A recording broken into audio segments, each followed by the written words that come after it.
What's good, LL Nation? Lucky Lefty Podcast. The Onora boys are in the building.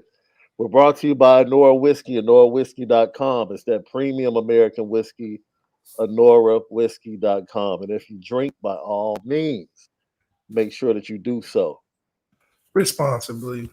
You got to do it responsibly. Left, we got some things to chop it up about today. We're going to chop it up about, our fans. They keep the chat live each and every day, and then they keep the conversation going, whether it's on message boards or after the show in the messages in the comments. And some of the things that we talked about last week are still buzzing, so we'll go over that.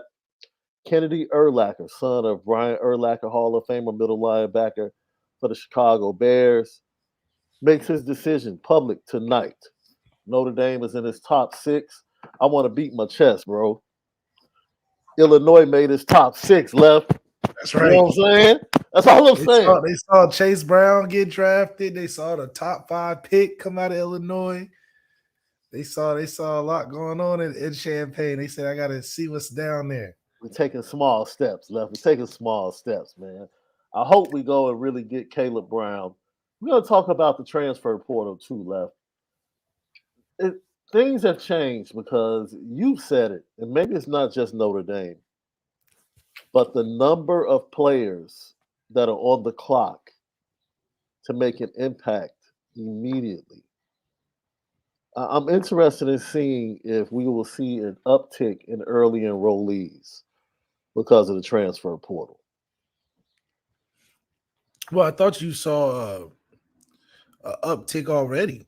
Mm. I mean, I remember when I went early, that was kind of like people were starting to do it a little bit, and then after that, it was like they had to tell people you couldn't come in early because they already had to. It's like they had to choose which guys they let come in early because it was too many guys. Because I remember it was only allowed like 4 or 5. That's why I was in there. Now it was just like we can only take 5. I know everybody want to come, Right? but we can only take 5. So I think the transfer portal has made recruiting difficult, especially for programs that feel like they're a year away or they want to make a quick turnaround. And it's going to be hard for some programs, especially when coaches come in and get hired for a first year, to really feel like they can develop these high school guys that are the 3 and 4 stars that most of them are projects.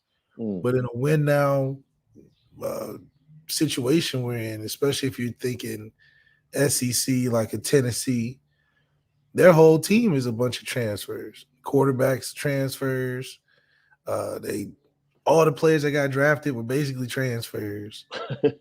So how do you want to develop a class like the Nico Imavalita? What's the importance of it if you can be like, hey, well, we'll just get some guys in the portal? There's always going to be some guys in the portal. Especially now, yeah. And then don't let it be successful guys and a bunch of guys get drafted that were 1-year transfers or whatever. They're going to be really trying to do it because now it's like, okay, that's the way to success. If it don't work out, I go somewhere 1 year and be a top 10 pick. So it's interesting where things are going. I think a lot of it, you'll see what happens with North Carolina. It's a prime example. That whole team has got to be a transfer team because your quarterback is so good. So it's almost like you got to think about the now instead of developing the 3-star that's pretty okay, but Drake May can't do nothing with that right now. So, what are you going to do? Lucky Lefty Podcast. As we said before, we'll tap into multiple things. Talk about Kennedy Urlacher, preview how things would go. I would venture to say Notre Dame sits in a pretty darn good spot with the young man, the safety, right about now. But left, I just want to tip my cap to sports this weekend. It's been great. Man, let me tell you, I keep telling you about the NHL, bro. The game 7s that the NHL gave us on yesterday. Once again, watching number 1 overall seed fall to the hands of another 8 seed is absolutely spectacular. The Boston Bruins were up 3-1 after having a historical season during the regular season. And you talk about playing with their butts tight for three straight games. Woo! And then to have the Seattle Kraken send the defending champs home is man. But I want to start with the greatest NBA player of this generation. LeBron James. I said the greatest. And his performance in that game 7 yesterday. Wait a minute. You call it One Steph Curry. Let me tell you something, bro. 50 LeBron points. is still in the generation, though. I just How want you. you just gonna interrupt my That was intro, bro? That was disrespectful. Man, That was disrespectful. you're so disrespectful, bro. That was the greatest. Just say he's a really Man, good player. Good grief. the greatest player of this generation has changed the game unlike any other. He's changed the game. That's all I'm saying. He's changed the game. But no, really, I'm gonna bring it to this point, love. It's so cool to have maybe 5 NBA teams. Maybe let's see, 1, 2, 3, All the 4, teams on the West, 5. and then all the teams on the West and the Sixers. What do you say? 6 teams in the NBA have a dude that can just go get it. Like win the game Like, himself. Yeah, literally, yeah. Steph just walked out on the floor yesterday and was like, "Man, give me this. We're not playing this game. It's not gonna be close." Yeah, he Just definitely was like it was points in the game where everybody on his team stood out the way. And he's just running around picks, doing all type of stuff, shooting it all. I mean, he literally was like, I'm winning this. I don't give a dang what goes on. Andrew Wiggins, I don't want to see no more turnarounds. Y'all just pass me the ball and get yeah, out. Me and Draymond work this thing. yeah, And Draymond does a great job of playing his role. I just stand here, set a pick, throw it back to you behind the head or whatever. He just do his little Dennis Rodman impression, which I think is valuable, which I think he shouldn't leave the team for Steph's sake. yeah. For Steph's sake. Because, Clay come in, but Clay don't even be playing with the other two as much. Yes, yesterday it was Draymond and Steph. Steph just Man, saying, hey, let me go show him why it shouldn't have been a game 7. let me tell you something, man. I stepped out to pick up some food for the misses at halftime, and by the time I got back, it was the middle of the third quarter. I mean, he was making stuff that's like, I'm better than you. I'm better than you. I'm going to do this. I'm better than you. At one point, I thought they just wasn't guarding him because he was just to the cup like, scoop. Like, dude. Yeah. And I'm like, y'all not going to get in front of him or cut him off or double team. Y'all just letting him just drive from the baseline to baseline. Now, I Get still the would say rebound. his game 4 performance in the NBA Finals last year on the road, to me, was the most impressive I've seen. Because they were literally 8 minutes away from being down 3-1 to the Celtics. Like, it was that dire. Like, they were down in the fourth quarter, I think, by like 7 points, and then all of a sudden, Steph just. But them boys got experience. That experience thing matters. It matters. It matters. When it was 2-1 at the King, or it was 1-1, and they were playing game 2 or game 3 at the King's place or whatever. Mm-hmm. And they won that game, and it was just like Clay and Steph and Draymond was like, all right, we about to show them why we the champions. And made it not close. It ended up being up. It's no different than what Victor Oladipo said about LeBron. He was just like, man, listen, LeBron just knows when to turn it on and when to do the right moments because he's experienced. He's 9 finals in or whatever. That plays a part to the Warriors. The Kings are just super young. The Celtics, when they went to the finals, everybody knew they didn't have a chance because at the end of the day, when it got close, whether it be a game 7 or whether it be late on the 2 minutes left in the game or 8 minutes left, the Warriors just know how to execute in the moments. And the Celtics, just like the Kings in spots, they didn't have no answers. Like nobody wanted to touch the ball. That's why Miami's so good because Jimmy want the ball when it get tight. Nobody want that ball when that ball get real small and feel like you shooting a tennis ball when the clock in the game is on the line. Jimmy Butler is one of those teams, I think, at Miami. Steph made it look like that yesterday. LeBron, obviously. I mean, when you watch game sevens with LeBron at this point, you're like, all right, if nobody gets hurt, LeBron's probably going to win. At this point.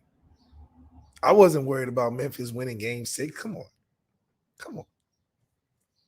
But yeah, it's something about that it factor players like Steph just played amazing from start to finish. And, they get all the stories about how he was in the locker room saying, stay home or we going to, I'm going to win this thing. And, I mean, that's what great players do. That's what I'm saying, man. Those greats. And, you just either you have one or you don't. Either you have one on your roster or you don't. And if you don't, I don't know what else to tell you, man. Yeah, you can't draft. Yeah, it's just like you just can't draft over that. Like when you got a KD, it's just you got a KD. What can you do with that? He's going to give you a chance to win every time. Every time. And maybe that's what Sam Hartman is, and we just can't see it in his physical stature. Boy, woo, I like how you just caught that oop. You see that? You see how I threw it. I threw it, and you caught it. It was no look, too. That's right. I didn't even have to go into it. You just took it. That's Lob City Clippers, 2013, for sure. And that's what said, because Sam Hartman gives the impression of he's just another guy. But then you start looking at his numbers. And then you start looking at all the games he played. And then you start looking at where he played and how he made them better. And then you be like, okay, he's one of those guys where it's like, man, if he was on this and such team, they might be all right. He got better players. He'll elevate to the talent. He may not rise all boats. But if you put some big boats in the water, that water gonna come up either way. He'll be good on, you gonna give me something better? Okay, I can make it work. I can do something with this. Because I can make it work with less. So I think that Sam Hartman definitely can play that factor of he can look in the eyes of these guys in the Ohio State game when we down or with games getting close.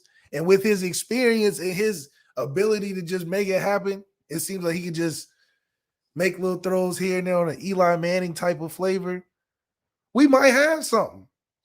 Because he can calm what may be the unknown factor we had last year. Who was calming the team last year on offense? Who? Nobody was calming the offense. Who? Josh Lugg?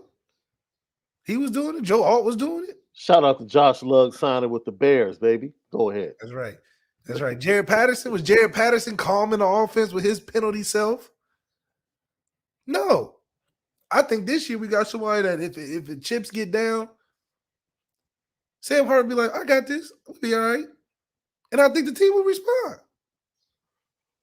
Because I know we got it on defense. We got enough guys on defense. I think that at this point, even with young guys like Ben Morrison, if Ben Morrison say, hey, no fly zone today, I think the team will respond to that. Facts. So I think that changes the dynamic and why I say going into these 3 games that we signed Sam for, I think we have the upper hand because our quarterback room, but now individually, is better. I'll take a Sam over a Cade Klubnik with a better team. I'll take a Sam with a better team over in Ohio State with a Kyle McCord. I'll take a Sam with a better team. I mean, it'll be a shootout with Caleb Williams, but they ain't got no defense. So I'll take Sam Hartman against no defense at USC that don't tackle in the secondary. I'll take that. I'll take that matchup. I mean, I take the individuals. Look, I think the matchup. Notre Dame has shown that they can slow down Ohio State's offense. Notre Dame has shown that they can slow down Clemson's offense.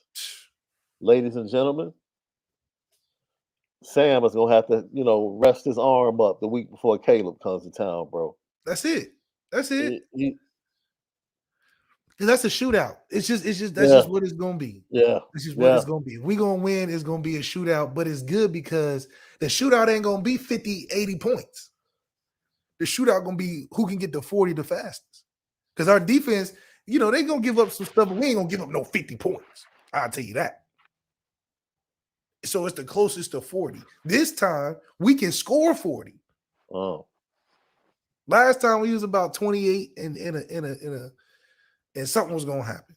We get to 28 and there's gonna be some turnovers, something gonna pop off. But with Sam, we can get 40 with this offense. I mean, if Salerno's catching touchdown. I mean, come on. I don't know if the fan base truly enjoys Matt Salerno catching touchdowns. If you They would kill much it. rather it be one of the other players. But Yeah, hey, the ones we at this recruit point, and talk about all the time. Where was he even recruited from? Was he a walk-on? yo, speaking of, I saw this video, right, that chronicled the relationship between Bryce Young and CJ Stroud going back to when they were in eighth grade. And the whole time they've been number one and number two. But they are like bros. Like they've always been tight. Yeah, So they had footage of them at the Elite 11 and they're I was dapping each there. other. They're dapping each other, talking into the camera. And one is like, I'm top three. I'm top two, but I ain't two. That's what CJ Stroud said. And Bryce was like shaking his head. And then you peer to the right behind them. Guess who was behind them? Drew Pine. And I just bust up laughing. I was like, wait a minute. Elite 11 Right, got that one wrong. Like, right. I don't know what he was doing in Connecticut, but for him to I be was in the, there. And you definitely saw the relationship, but you kind of like it's the same thing. I feel like when I was at Elite 11 and it was Justin Fields and Trevor Lawrence. You yeah, just knew who the two dudes that were the best in the class. yeah. I were about to go to the league. They were gonna have the best path. Well, Justin Fields didn't have the best path initially, but he ended up having a path that made me believe that they were the best two coming out of high school. I mean, they hung out. They may not be as buddy buddy as CJ and Bryce are, but you can tell when the two top dogs are the two top dogs, and they just kind of hang out they warm up with each other, that kind of thing. So I knew then that Justin and Trevor were those dudes, and it's just like CJ and Bryce were when I was in Dallas with them at the Elite 11 finals. They were always going against each other, always, you know, chumming back and forth, and they stood out amongst the other top quarterbacks who were taking it too serious or hella nervous or, that whole thing. So it was cool to see that dynamic. I ended up giving CJ the overtime sweatshirt because he won. Hmm. And Bryce was like 3 or 4 or something like that. But it was dope to see uh just how they carried that through college. They got a chance to play against each other in college. I think that's always the Yeah. ideal matchup that you want when you go to Elite 11 is you identify, okay, what suckers I'm finna play when I get to school, and then you kind of fill it out. So it was always cool to see that. And now they 1 and 2 pick in the draft. I think that's something that you feel like you're on that destiny path for. And we'll see how it goes from here. They both on two teams that are set up to be pretty solid in by year 3. Who do you think got drafted to the best position before we I transition like over to Notre D'Amico Dame? Ryan, so I gotta say CJ Stroud. I think they got the best setup just because I like D'Amico Ryan's a lot. And I think that because he's defense oriented, he's gonna give CJ the chance, provided with the right offensive coordinator, to be in enough games to win it. Mm. Whereas Bryce is in a position of being like, you got to lead us to scoring to win. It's gonna be interesting, man. I really think, of course, I thought Pittsburgh had a really good draft. I thought the state of Pennsylvania in general had a great draft. I thought the Eagles had a great draft. The Lions, okay. I thought the Bears did what they were supposed to do. It was a very solid draft. They traded a lot of their picks early on. That was Man, kind of traded a lot of their picks. They got value on the back end, especially rounds 4 through 7. Solidified the trenches. Really didn't get, and I understand what Ryan Poles is doing, right? Because Ryan Poles identified that there was really only one opportunity to get a star in this draft, and that would have been if they taken Jalen Carter when they had the opportunity. They just didn't feel like they wanted to deal with that in the early stages of trying to build a roster. So they went and got the right tackle for Justin Fields, which is just as important, in my opinion. So, from Tennessee or yeah, from Tennessee, So for me, next year is the year he has an opportunity with 2 first-round picks to get 2 superstars. That's another quarterback. no, he shouldn't be. I think next year he'll probably go get. If Justin Fields doesn't do well, this is the year they should get a quarterback. Well, they would have to get the number 1 pick. I wouldn't. I would not. I mean, if he doesn't do well and you end He'll up be with, top 10, and then they got 2 first rounds. They're gonna do like how Houston did, get a CJ and a Will Anderson. but see, here's the problem. The NFL is so competitive that the Bears were within 1 score in like 13 of the 17 games they played. Right. So if they get just a little bit better, you know what I'm saying? That's really what the NFL is all about. They can mess around and It'll be be 9 9 and and 8, 7 next year. 9 and 8, right? Yeah. But a Or chance 9 at and a 8. That's wild card, game, yeah. And then now the perception of how Justin Fields is as a quarterback is kind of cemented unless you want to go. I mean, they get can win the really, division because Aaron Rodgers gone. So that goes a far way. They can beat Kirk First Cousins. Well, I don't worry about Minnesota because Minnesota is like a team that's good 1 year and the next year they fall off. It's consistent. They've been doing that with Kirk Cousins. I do like the Jordan Addison pickup. Him and Justin Him Jefferson. and Justin Nice. Jefferson is going to be a problem. Yeah. That's a problem.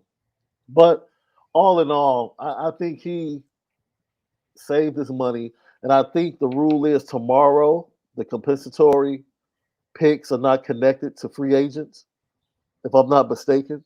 So after tomorrow, you'll start seeing some of the free agents that were not picked up starting to sign without having to lose a It's been compensatory happening pick. now, right? A Yeah, little bit now, something like that. yeah. So we'll I thought the Broncos did okay. I actually thought the Saints did okay as well. I'm Got actually down. Babaji and Isaiah Foskey. Yo, I mean, hey, they're trying I'm to get that defense right with Cam Jordan getting older. I'm down here in New Orleans right now, and the people down here are super excited about. I mean, New Orleans Saints fans are always. It's a They got pretty Chris rambunctious. Olave. They Yeah, yeah, got some pieces. Jameis is still there. yeah, yeah.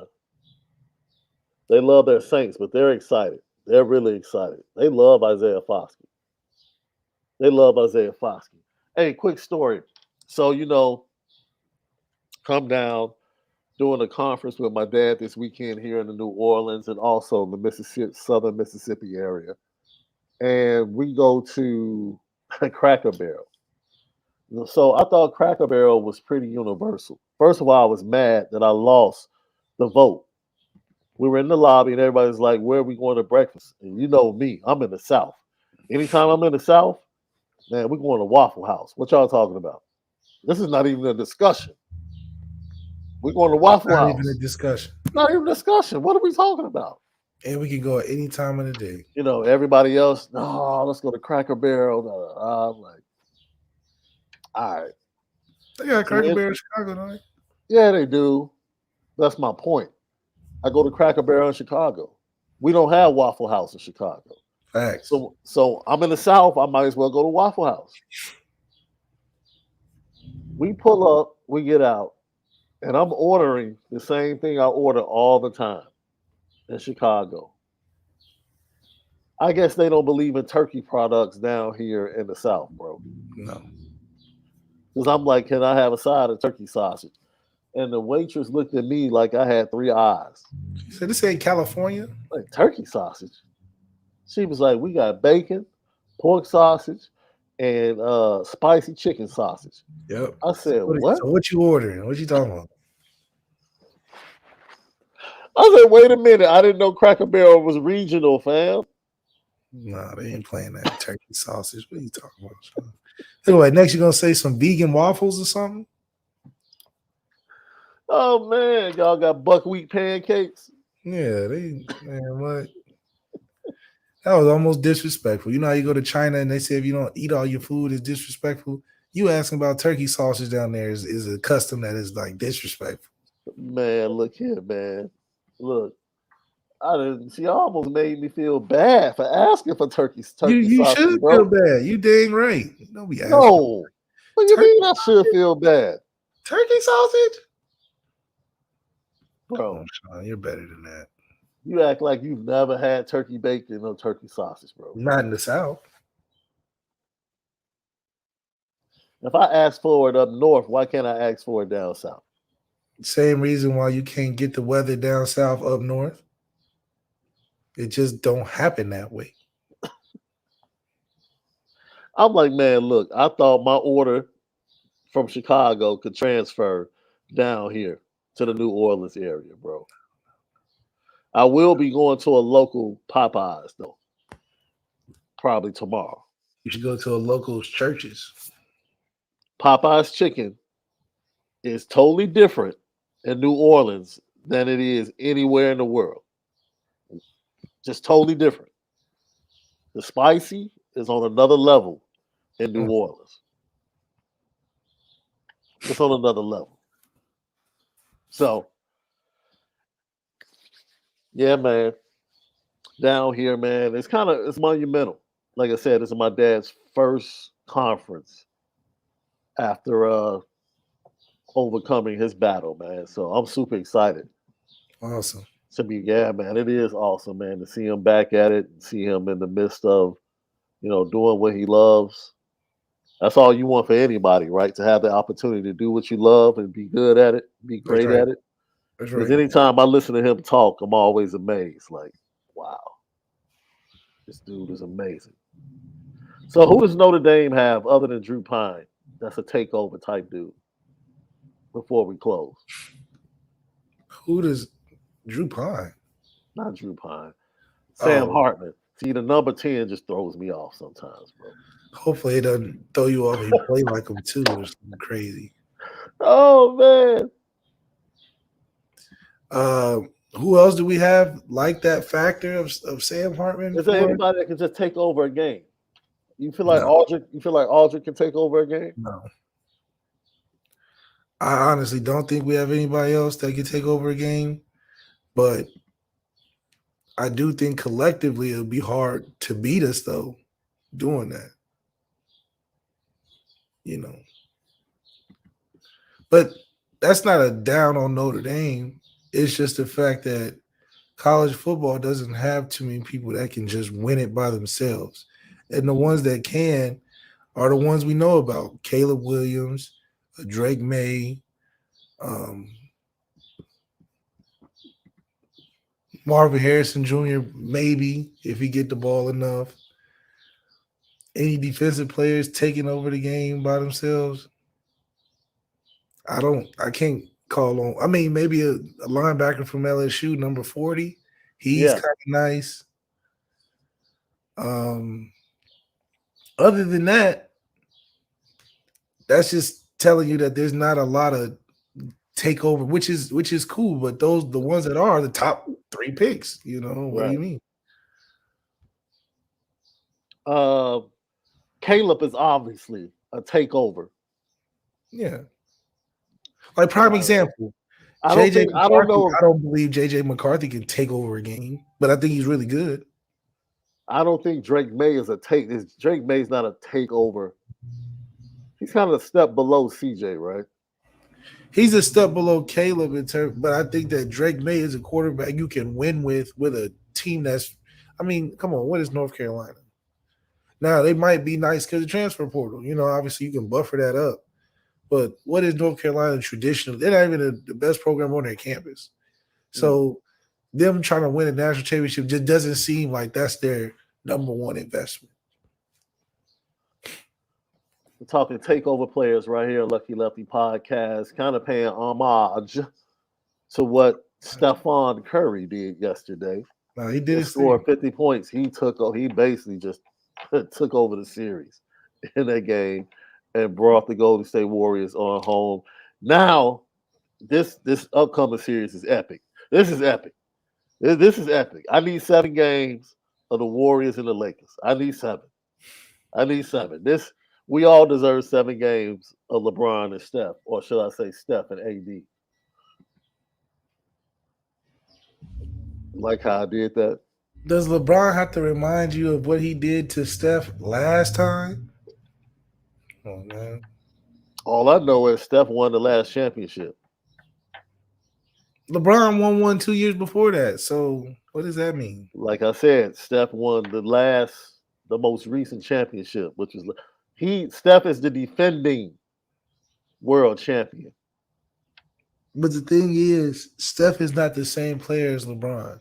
So why? So Steph still got a long way to go.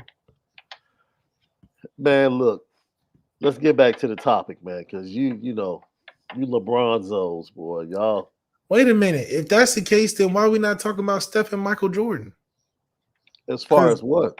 As far as championships and being the greatest player and all that, because LeBron is the greatest scorer of all time, still playing. So what are we talking about with him and Steph? Like I said, they're in the same generation. That's why the conversation goes on. But let's get back to the fact that Caleb Williams is Michael Penix. I think Michael Penix has the potential to take over games. With those 2 first rounders, yeah. With especially with the 2 first round wide receivers. Yeah. Of course. He should. I saw Greg Bryant from USC, the wide receiver, jumped in the portal. Yeah, that room is thick now. Man, must be thick. Keon Coleman, wide receiver from Michigan State, recently jumped in. Let's see. Caleb Brown from Ohio State, wide receiver, recently jumped in.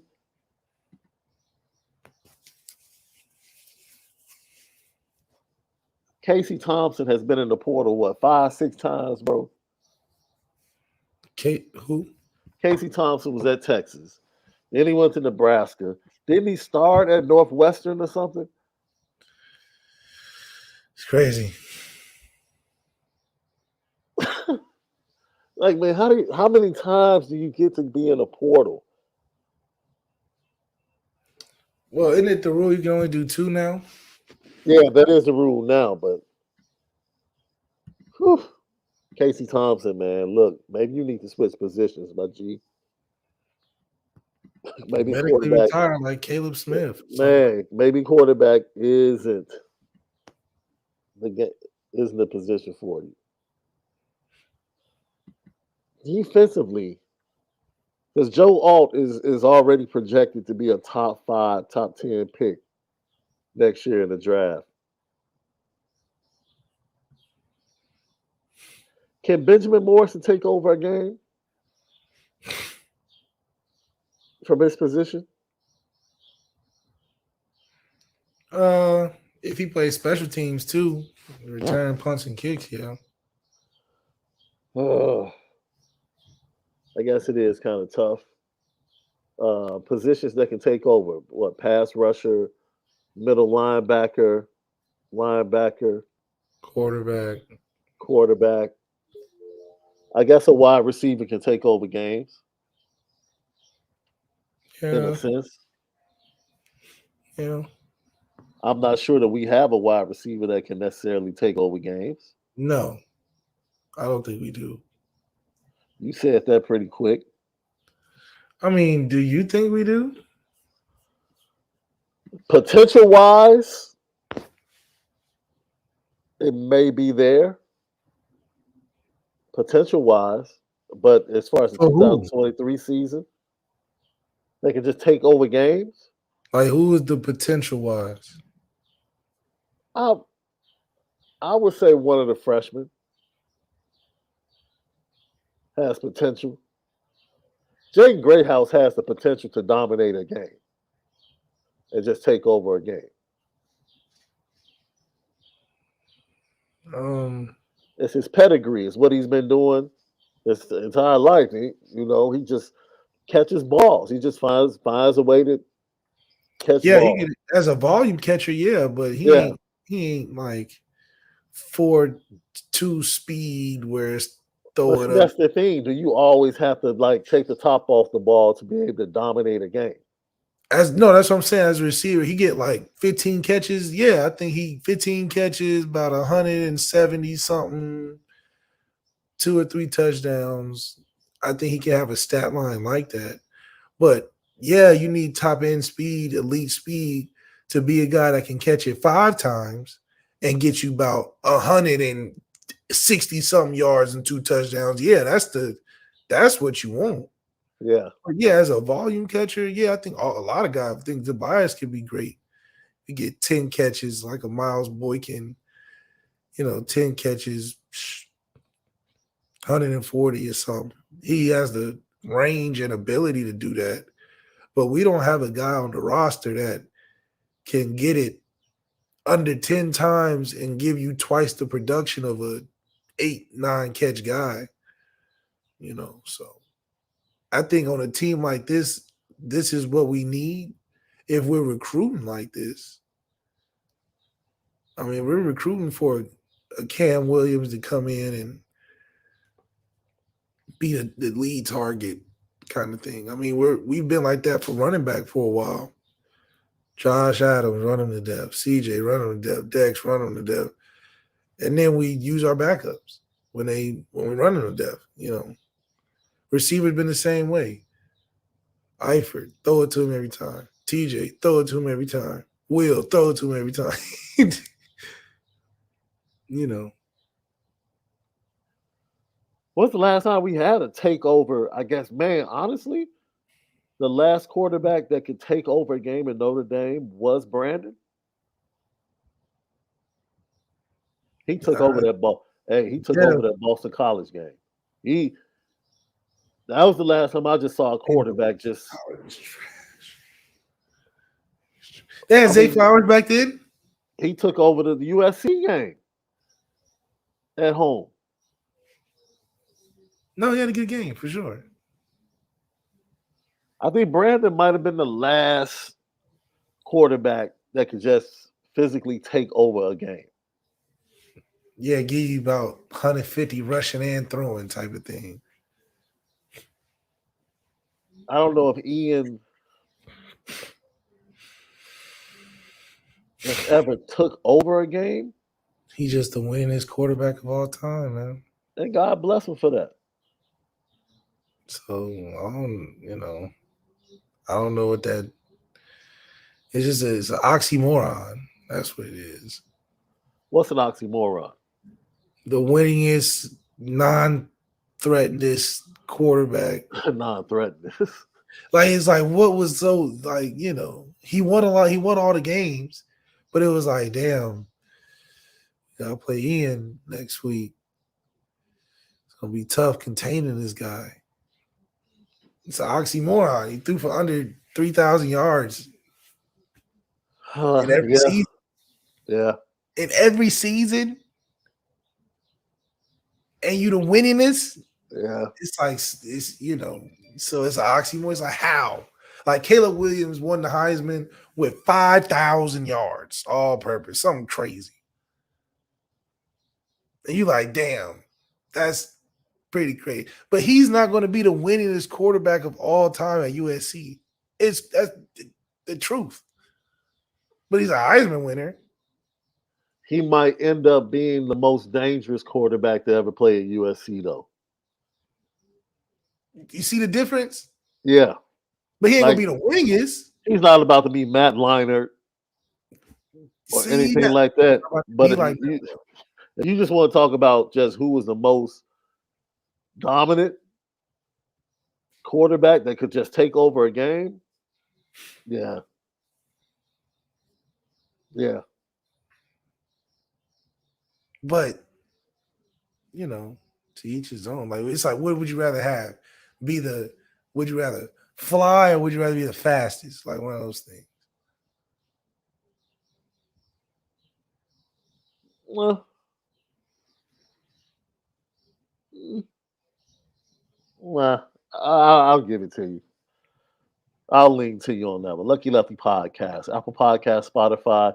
Go to the YouTube channel. The thumbs up button. Help us out. Helps with views. Smash that for us. Subscribe. Also, don't forget, whether it's on your tablet, iPhone, Android, whatever you check out all your listening platforms, we give you audio edible each and every day right here on the Lucky Lefty Podcast.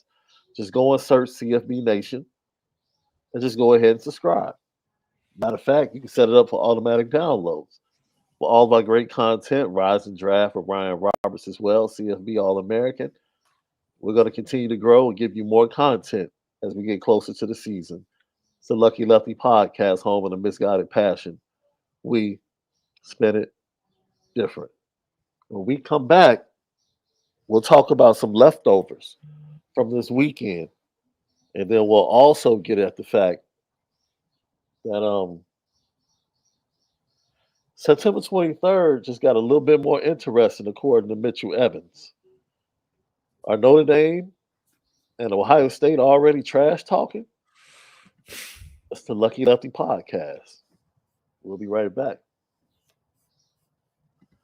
So left Lorenzo Styles, as we said before, we said that he was visiting Ohio State on Friday, and he went ahead and committed to Ohio State.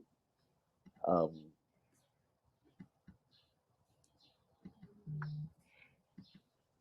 there are two options on the table. I'm sure sources close to him have told us that either he will be playing, and in order for him to play this year, I think he has to be possibly non-scholarship in order to play this year.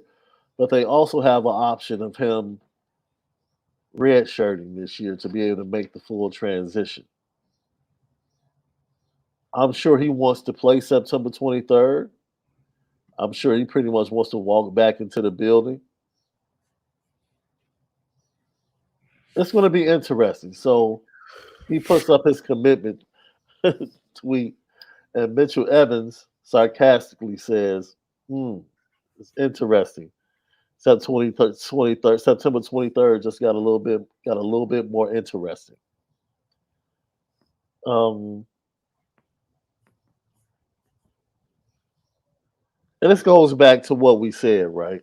We said in the aftermath, you would hear people talking about, there are people happy that Lorenzo Styles is no longer on the team. Look, man, this for me, that doesn't mean anything. Because when you're on a college football team with like 90 people, it's a bunch of people that don't like a bunch of people. Let's just keep it a buck, right? You have a few people that are loved by everybody. You might have like a handful of guys that are absolutely loved by everybody. Other than that, 4 or 5, maybe. 4 or 5. After that, everybody else they have their own packs that they move and rock with after they leave the practice field.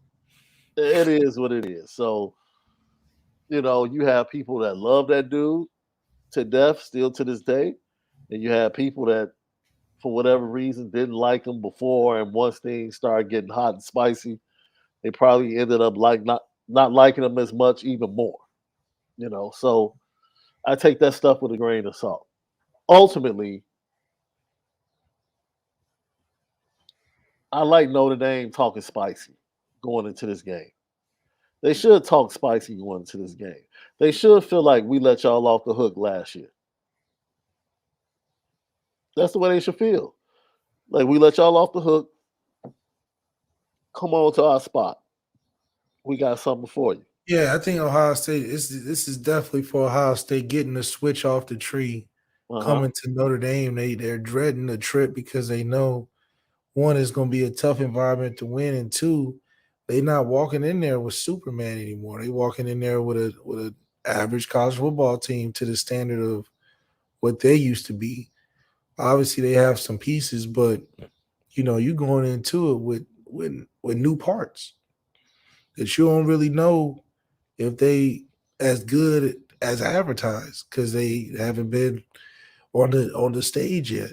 Yeah, And so they're going into the game with uncertainty, no matter what those first three games look like for them. Because those first three games are not going to compare to what it's going to be like playing at our place. And they know we own one because they got out by the hair, they skin, which makes it interesting because they got out on a breath taker when they also had the number 2 quarterback in the draft. They don't have that. They got like the number 48th quarterback in the draft. what? So, I don't so even know if 48 quarterbacks will get drafted, but exactly. So that's what they're dealing with. They're like, oh my God, we don't have the number 2 quarterback or the number 1 quarterback like we usually have, but we got a pretty decent team everywhere else. I mean, we just picked up a sorry left tackle from San Diego State that we're hoping and praying that it works out. What are we going to do? We just got all these nice parts, but no engine. Where's the quarterback at? Vice versa, we got us a nice little Humvee, a little 5-cylinder, 6-cylinder little engine with Sam Hartman yeah, that that can make our pieces look a little bit shinier. There was a little dirt on them before. People was like, man, why we get these eBay parts? But once Sam came, it was like they may have came from Amazon Prime maybe. So we're gonna see what happens with like AD said, it ain't fun when a rabbit got the gun. And I think Ohio State's feeling that coming into our place. yeah. I agree with that. Lucky Lefty podcast. Antoine Porsche Rideau says Shaun and Malik, if we had Hartman last year versus Ohio State, would we have won? I mean, it's a hypothetical, but you would I like to think we'll think win this so. year. I think we'll win this year. I count on that. I would like to think so, but once again,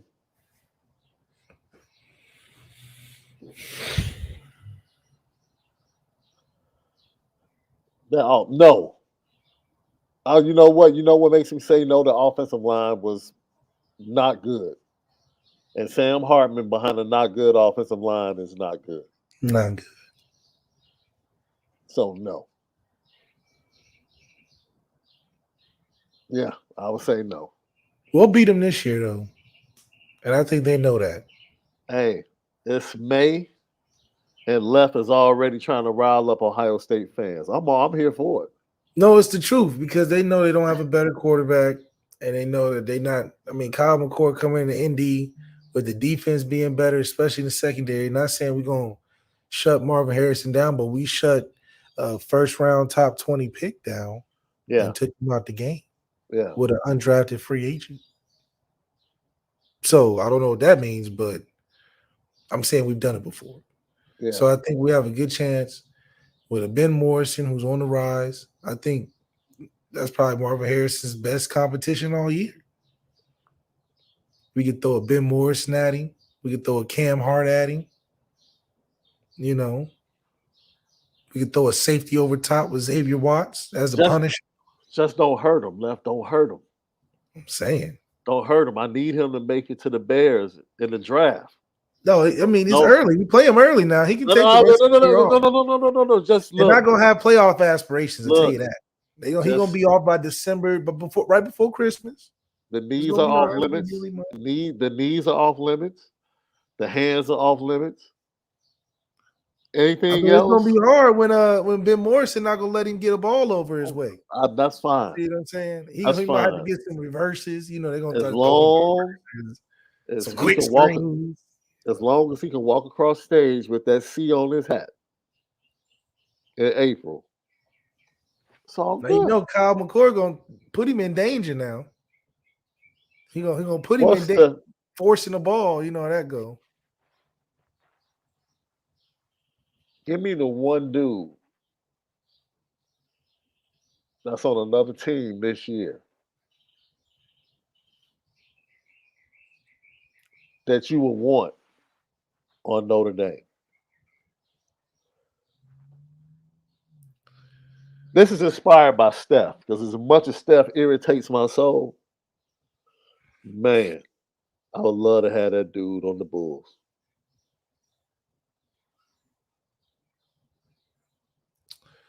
So I'm Probably, going to say, go ahead. probably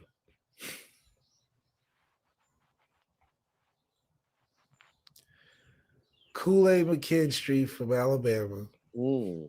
the We safety. gotta on our schedule though, left. We gotta choose some people on our schedule. On our schedule, Yeah, on our oh, schedule. Marvin Harrison Jr., duh. Easy. That's easy, huh? Easy. Yeah. Or defensively,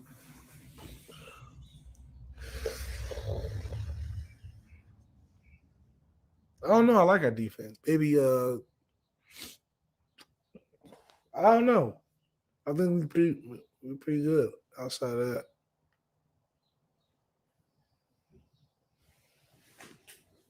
Let's see. I can't really tell you who I would take over who we got on our schedule. You know, I mean, Pitt seemed to have a lot of first round and draftable players. You Pitt know, lost a lot. Pitt lost a lot in the trenches this last year.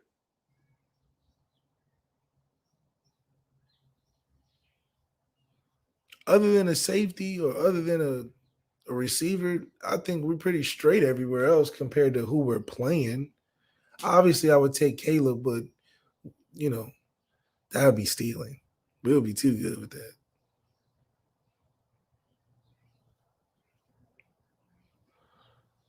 Ah man. Marvin Harrison Jr. offensively, of course. And then defensively, I'll take Tyler Davis from Clemson, the D tackle. I was gonna say Xavier Thomas. That's a good call, Jay Henry. Now that Anthony Lucas is transferred to USC, man, wait a minute. USC has Anthony Lucas and Big Bear that just transferred from Georgia. Wait a minute. Whoa, whoa, whoa, whoa, whoa. Let me recalculate this for a minute, left. Wait a minute. Yo, I don't know. USC might be pretty formidable in that defensive tackle position, bro. Yeah, they may be better. But USC secondary is trash every year. They cannot tackle. They don't want to tackle. I don't know if that's just the California air hitting them. That UCL, that US, that's UCLA game and the Stanford game was And like the, the and the worst two Utah weeks. game. I mean, no, I meant the Utah. We're Oh like my God. the worst 2 week stretch of tackling I've ever They seen. got Dalton Kincaid drafted as high as he did because, I mean, he was out there just Facts. They definitely got Dalton Kincaid drafted in the first round. like, come on. I was like, Easily. who is this tight end for Utah? Just, I mean, USC wanted no smoke with him. Yeah. Clearly, Yeah. clearly. So we talked about Lorenzo Styles. We parlayed that into dominant players. Kennedy Urlacher makes his decision. Feel pretty confident that Notre Dame was going to end up being his choice. He's formed a great relationship with Coach O'Leary and Notre Dame staff. His visit was amazing. As I said before, he has Midwest ties, even though he's from out west, with his father being here, with him being born here, and eventually moving out west. So at heart, he's a Midwest kid, very comfortable being here. His father is still in the Chicago area for most of the year. I know his father has a spot out in Vegas as well, Yeah. but should be interesting. Here is something that's a leftover from this weekend. So the conversation we had about youth being served because of the because of the transfers out, specifically at wide receiver and running back left. led some people to go to the IB message board and kind of discuss the names that I mentioned at wide receiver. Because I mentioned that, having young players at running back is a little bit easier because you put the ball in their hands and they do what they do. Wide receiver is a little bit more nuanced. You have to have some timing with the quarterback and be familiar with the quarterback. So depending upon youngsters, is a little bit tenuous, shall I say, even though they're talented.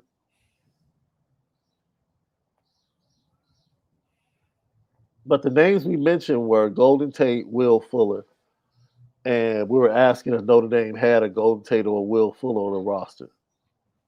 Some people thought we should have brought up Michael Floyd, and we weren't saying that we feel like Golden Tate and Will Fuller are the top two receivers to ever come through Notre Dame. That's not what No. we're saying. We just named two receivers that took over games.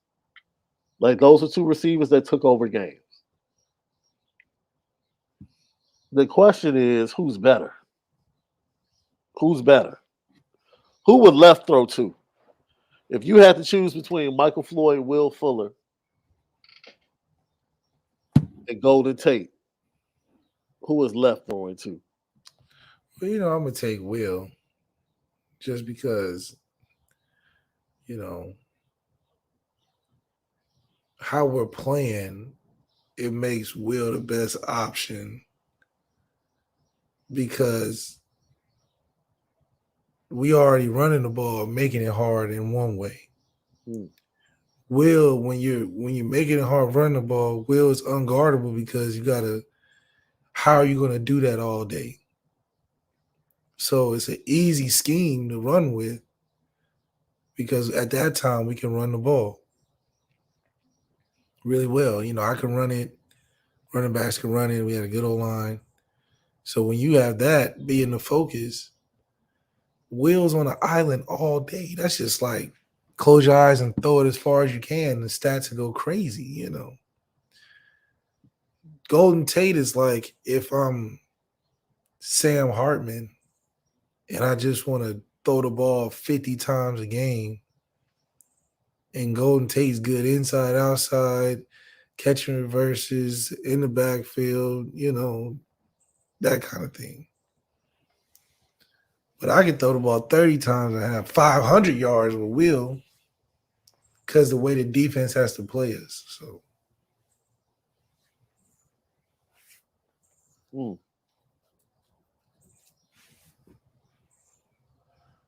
Oh man, I think I would take Michael Floyd was probably more dominant than the other guys from the jump. I'm talking about from the jump. Like Will really got going what his sophomore year. as soon as he got a chance. Yeah, Michael Floyd walked on the field and was just like, yo, I'm him as a freshman. So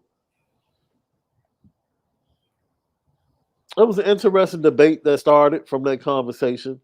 And a lot of people still think that Notre Dame has that dominant guy. Maybe Jaden Thomas can be dominant in bulk rather than flash plays. He had that big flash play, the post route for Sam Hartman at the blue and gold game. But maybe Jaden Thomas could be that guy. Maybe Deion Cozy can take that next step. I don't know. I think it's just we don't have any elite traits at the receiver position. We have physical stature. We look good. We don't have a 4-3 guy that runs a 4-3 on the field, not won't test a 4-3, but run a 4-3 on the field. We don't have the quickest dude in the world. Chris Tyree's quick. We haven't seen him in the receiver space yet. So, I mean, we're a really good team, but we don't have any elite characteristics.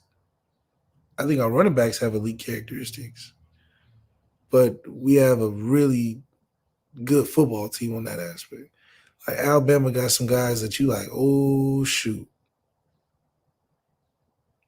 If he get it, and it's a problem. I don't feel like we have a guy like that on the team. I just feel like we'll win the game. As a collective, we'll win the game, but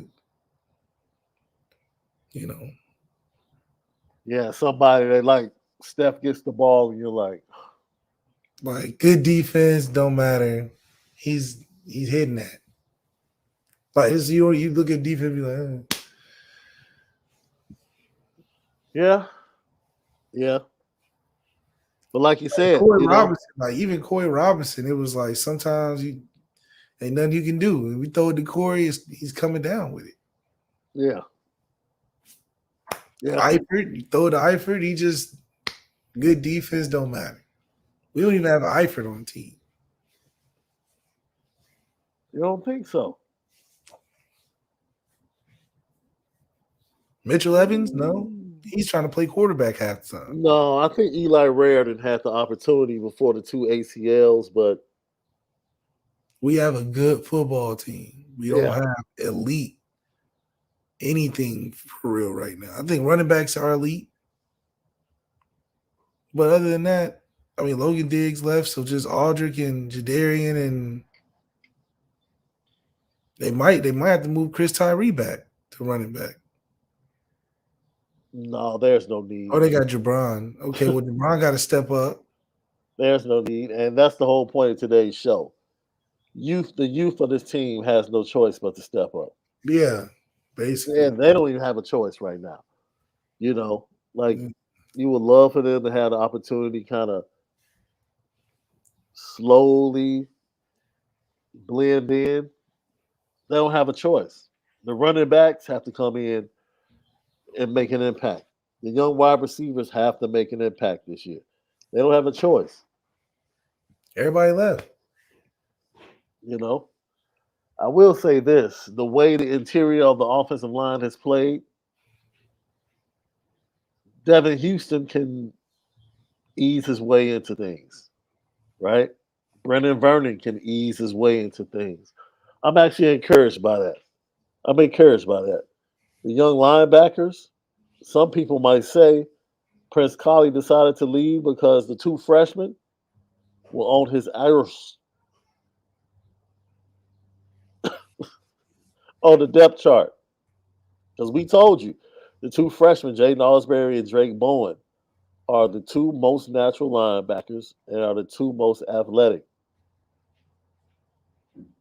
With apologies to Jalen Sneed, of course. Yeah. So even though he felt like he was better than those that were on the field in front of him, it is what it is. It really is what it is, to be honest. Not to borrow Mason Cameron's show title, but yeah, it really is what it is. Yeah, I think the new kids usually report what? Because camp is usually July. New kids report end of June. Mm-hmm. Yeah, somewhere around there. We got a super chat from my guy Truman Theodore Dumel. When do you see? Who do you see? Where do you see as best fits for Joe Alt and Aldrich in next year's NFL draft? Oh man, The first team.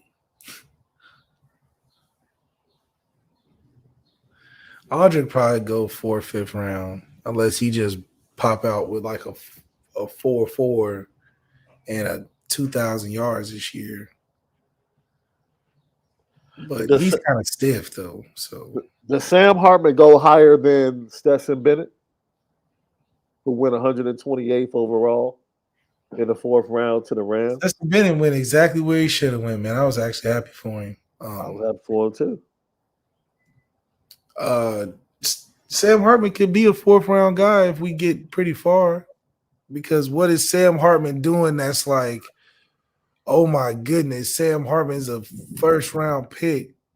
Nothing for real. From a freak standpoint, he's not a freak. Stetson Bennett proved that even with being the most accomplished on the best team, they're still grading you as an individual. Yeah. On Sunday nights, people are not looking at Stetson Bennett versus Jared Goff and thinking, "Oh, that's an easy dub for Stetson Bennett." You just got to think of the matchups. That's like saying how these top guards in college, you got to think about who they're guarding every night. You facing James Harden, Steph Curry, LeBron, Jimmy Butler on a Yeah. back-to-back night. So Stetson Bennett versus, Patrick Mahomes, Russell Wilson, Mm. uh, Kirk Cousins, but you like pretty rough night for Stetson Bennett. Or Ian Book got to play Dak Prescott. Who in their division? Dak Prescott. Uh, No, Ian Book is in the South, NFC South, right? That's with the and the Eagles, Buccaneers and right? Panthers. I thought he's with the Saints. Oh no, he went to the Eagles. He almost won a Super You're Bowl. right. You're right. You're right. You're right. So now he's against Dallas, the Commanders, and the Giants. And going against Daniel Jones. Yeah, Like, yeah, now yeah, he yeah, yeah, so yeah, it's like, maybe. yeah. So I think it's just you gotta look at it from that perspective. So Yeah. I guess you're right. Lucky Lefty Podcast, man. Once again, tap in with us. Follow us on social media at SD2 Mics and at Malik Zaire 8 and at Overtime Malik on Instagram. SD2 Mics on Instagram. YouTube channel, Lucky Lefty Podcast. Hit that like button. We appreciate you. Leave all comments. We respond to all. It's the Lucky Lefty Podcast. You already know we spin it different.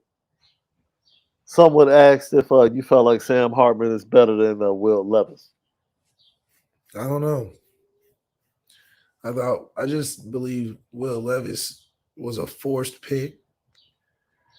But then again, good that he was able to be available to be chosen, man. I mean, at the end of the day, he can't draft himself. So it's anytime you get a chance to get drafted, it's pretty good. I just think it's just unfortunate that you had to get put out there like that. Nobody likes getting put out there like that for real. So see how it goes. Great show today, Left. I'm out of town, man. We'll be tapping in, doing more recruiting. We'll try to get an update on the Kennedy Urlacher decision tomorrow and talk about how he fits into the class. Notre Dame's defensive line recruiting. We're going to dig into that tomorrow and how the narrative seems to have changed when it comes to Al Washington and how he's being viewed on the recruiting trail by these recruits. It's really a positive thing. It really is a positive thing to hear. And don't forget our guy Demetrius, who said he used to cross you up at Notre Dame. Nah, he's He's the gonna man. Yeah, I didn't go to school like he went to school. He went to school for a different reason why I went to school. if I'm not mistaken, Demetrius spent a couple of seasons with the Celtics as well. Sixers, the Celtics, to Yeah, Houston. yeah, I mean, my man, he out there kicking butt. Played overseas for a long time. Like yeah. that whole team was solid. They all Zach August still doing his thing overseas and stuff. Jared, obviously. So Eric Atkins coaching. Eric Atkins, man. What's up with Ack right now? He coaching He's big coaching time. now? Yeah. That's good to hear. That's good to hear, man. Good to hear those brothers doing well. And look for Notre Dame to start filling out their roster. The EYBL circuit was on fire this past week. Most of the coaches was out watching the juniors and the sophomores um, on the circuit. So look for some more offers to go out. I know Notre Dame put out about 10 to 15 offers last week under Michael Shrewsbury. Look for more offers to come in the next couple of weeks as they continue to watch the EYBL circuit. And then look for some transfers to be added over the next couple of weeks as well. So things are looking up. Things are looking up, Left. Yeah. Great show. Ultimately, the youth that is Notre Dame football has no choice but to step forward. They cannot wait back. They cannot sit back. They don't have that luxury. They must step forward if Notre Dame is going to reach the potential that the coaching staff and Marcus Freeman feel like exists on this roster. So we'll look forward to them getting the opportunity and whether or not they can produce. You know what time it is.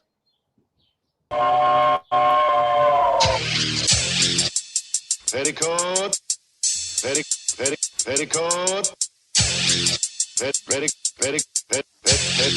petticoat junction. It's time to get petty Oh, we did a good job executing. Are you upset with something? and fire up the Petticoat Junction train. I just don't like you. You don't?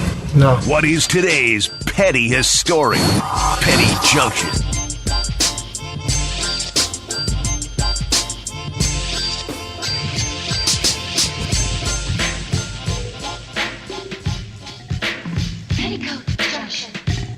Petty Junction, Petty Story of the Day brought to you by Onora Whiskey, OnoraWhiskey.com, that premium American whiskey, OnoraWhiskey.com.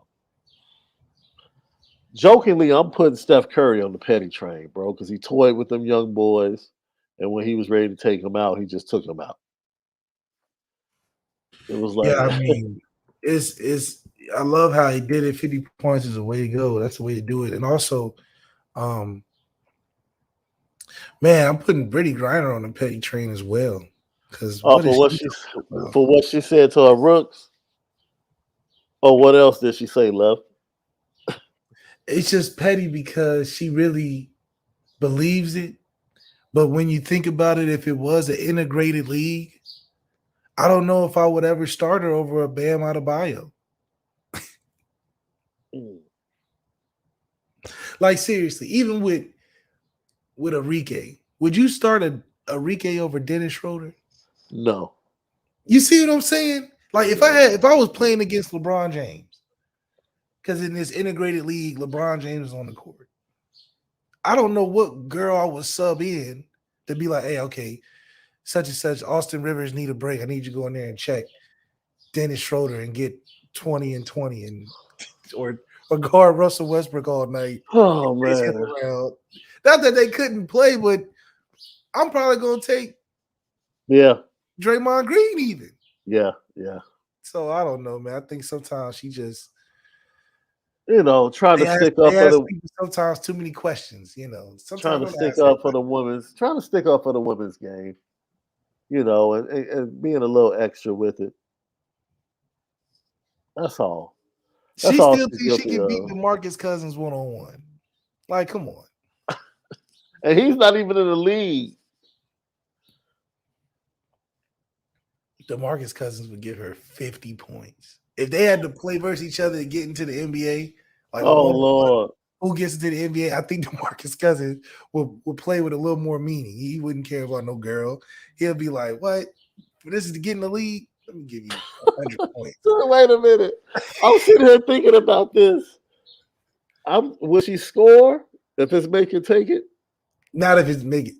If this is to get in the league, Brittany Griner, DeMarcus Cousins one-on-one to get in the NBA, I think DeMarcus Cousins wouldn't let her score. He would probably have unlimited points on her if it was make it take. Because all he would do is he's just too big. He probably wouldn't want to shoot it. He'd be like, no, I'm going to the paint. Because he was putting NBA dudes in the paint. Dwight Howards and stuff. I would probably start Dwight Howard over Brittany Griner if I had to. Not that Brittany Griner is not good, but it's Dwight Howard. I wouldn't take Brittany Griner if she played Candace. If she played Candace Parker one-on-one, dude. We didn't even have to go fight. We can stay within the WNBA. Come on, man. Like, I understand she's sticking up for her league, but stop it. Yeah, she needs to go to the petty train. Yeah, because what is she talking about? She talking about it's a crime? No, it's a crime with what they would do to you on that block. on that elbow, Oh on the wing, in transition. See, that's the thing. I think that's the major difference. The WNBA is not keeping up with the NBA transition. That's so funny because I thought you were putting on the petty train for her comments to the rookies in camp and practice yesterday that asked her about the coach. And she responded, "Man, I was kind of in jail, so I'm learning just like you." That's your fault. You should be doing drugs. What are you talking about? Freaking, what are you talking about? You should say, I learned my lesson. Dude, are we the only people that like didn't have empathy for the fact that, fam, know the rules where you're Yeah, at? where you going? This ain't a listen. You can try to. Everybody black knows. You not going in those other countries doing what you doing over here. Why would No, you do that? no, You don't go over there and play around and you don't speak no language. You don't speak their language. You don't go over there and think you can do what you doing over here. That don't make no sense, Shaun. man. So once we realize that she ain't got no common sense, of course she gonna say what she said to them rookies. No accountability. What are we talking about? I was kind of in jail. Yeah, because of you. Yeah, I mean, like the chat says, it was just weed. Yeah, in the United In States, the United States, yeah, it's okay. right. You go into a country where they don't, first of all, they don't even like America. So they probably got laws opposite just because they don't like America. And then you going over there not speaking their language. That's the scariest part. Man, look, You go over there if you want to with them people and get to, because it ain't no fair. I don't believe there's a fair justice system here, but it definitely ain't no fair one over there. no, You don't even know they laws over there. no. What's worse, being caught in a jail in Chicago or a jail in somewhere in Serbia? What, you want to be in Serbia?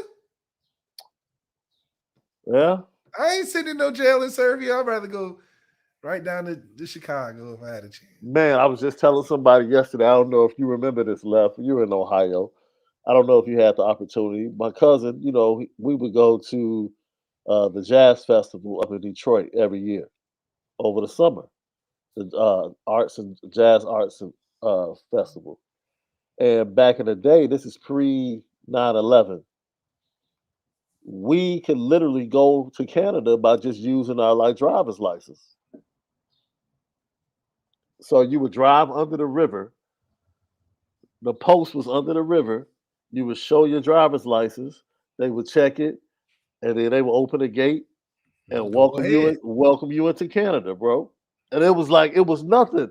And as kids, we would go and wouldn't tell anybody we went to Canada,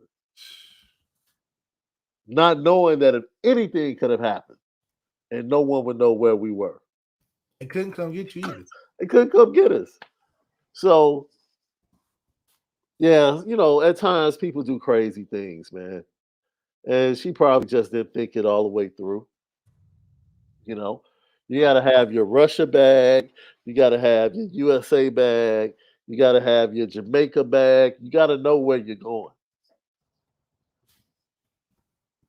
You have to know where you're going, bro.